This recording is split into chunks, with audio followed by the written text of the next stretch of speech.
Hello mga Dream Home Vibes, this is Ian of Yesland Realty. Update ko lang po kayo dito sa Hacienda del Sol, ang pre-selling and RFO unit natin.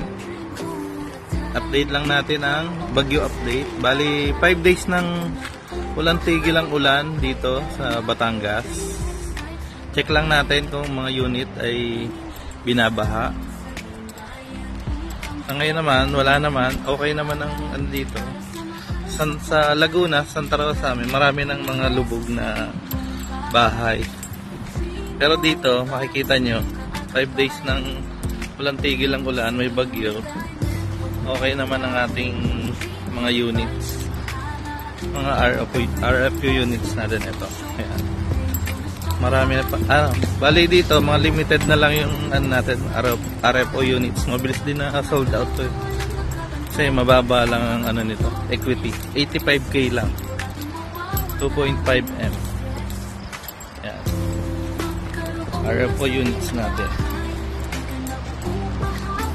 Hacienda del Sol, Phase 3. Ayan. Wala namang baha dito. Okay na okay. Ngayon umuulan, may bagyo pa din. Kita natin ang ulap. Mamaya lalakas na naman yan.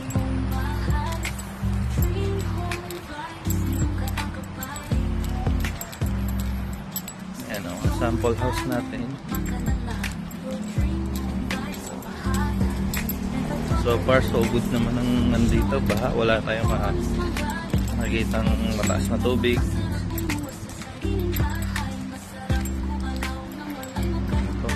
Sample mga gate.